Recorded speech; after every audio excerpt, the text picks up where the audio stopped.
So think about a traditional company for a second. It's kind of like a solo mountain climber, laser focused on one thing and one thing only, getting to the summit of profit. Now imagine a different approach, a skilled expedition team. The summit is still the goal, absolutely. But success? Well, that's defined by getting everyone, the climbers, the guides, the local community that supports them, there safely and sustainably. Today, we're diving deep into that expedition team approach to business.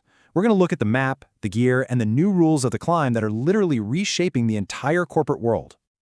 Okay, before we get started, just a quick but important heads up. What you're about to see is a high-level overview of a huge 10-part research report from Virtualization Options LLC. Now, to give you a taste of what that full report covers, it kicks off with a history of the stakeholder model, then Part 2 really defines its core DNA. Part 3 compares it to other business models you probably know. Part 4 gets into the fascinating stuff, how AI is being used ethically, and 5 lays out the rulebook for governing that AI.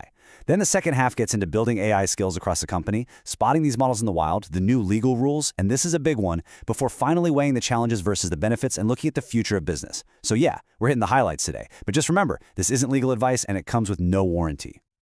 All right, so here's our game plan. We're going to tackle this in 5 key chunks. We'll start with the basic philosophy, then see how it stacks up against other models. After that, we'll look at its cool relationship with AI, weigh the pros and cons, and wrap up by exploring why this whole approach is pretty much becoming the new standard. So, first things first, what are we even talking about here? Let's nail down a clear definition of what it really means for a business to be about more than just the bottom line. You know, at its core, the stakeholder model completely redefines what corporate responsibility means. This idea actually goes way back to R. Edward Freeman's work in the 80s. He argued that for a business to have any real long-term success, it has to create value for everyone in its orbit. We're talking a major shift from a super narrow focus on just shareholders to a much broader accountability for a company's total impact on the world. So what does that actually look like day to day? Well, these companies have a few things in common. They hold themselves accountable to everyone their business touches, not just the people who own stock. They measure success with a much wider lens using ESG metrics. That's environmental, social, and governance factors.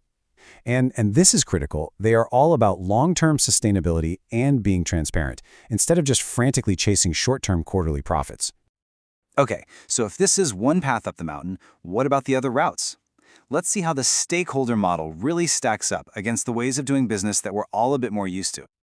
This chart really lays it all out side by side. You've got the traditional shareholder model, which is just obsessed with one thing, making money for investors, judged by those quarterly earnings reports.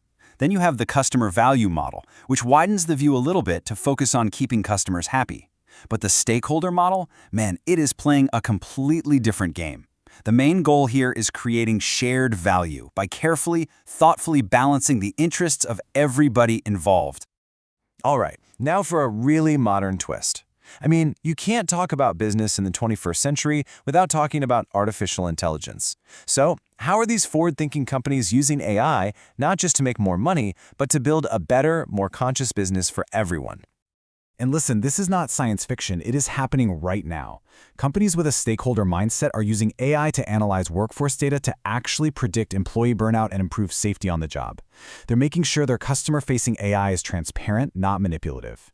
They're using AI to monitor their supply chains across the globe for things like human rights and environmental issues. They're even using it to predict the social ripple effects of their business decisions before they even make them. Pretty incredible stuff. But using AI this way takes some serious discipline. It's not the Wild West. It all starts with having crystal clear policies on ethics. Then, you need to be constantly monitoring for things like fairness and bias. Leadership has to be on the hook for it, and the whole system needs to be built on proven risk management frameworks from organizations like NIST or ISO.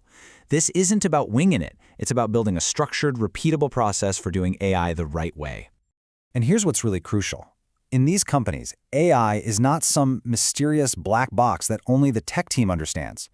The goal is what they call universal AI literacy. They actually invest in training everyone, from the person on the factory floor all the way up to the boardroom, on what AI can do, what the risks are, and what the ethics look like. This turns the entire organization into an army of champions for responsible tech. Okay, I know this all sounds fantastic in theory, but what's the reality on the ground? Let's get real for a minute about the hurdles and the incredible payoffs of actually adopting this model. The trade-offs are pretty clear. On one side, the challenges are very real. Trying to balance what everyone wants is complex, and yeah, it can cost more to get started. But the flip side, the payoff, is huge. A stellar reputation, being able to spot crises before they happen, building deep trust with everyone you work with, and laying a foundation for growth that's actually sustainable in the long run. And the report points out one of the biggest benefits of all. In today's battle to hire the best people, this model is basically a talent magnet. Top professionals, especially the younger generations, they don't just want a paycheck. They want to work for companies that share their values. All of a sudden, having a purpose is a massive competitive advantage. All right, for our last section, we're going to talk about a massive shift that's happening. What used to be a philosophical choice for a business is very quickly becoming a legal requirement.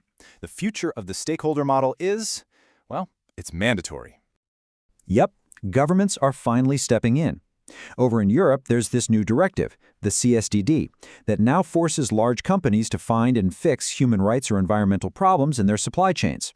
Here in the U.S., new rules like the Corporate Transparency Act and proposed climate disclosures from the SEC are demanding way more transparency.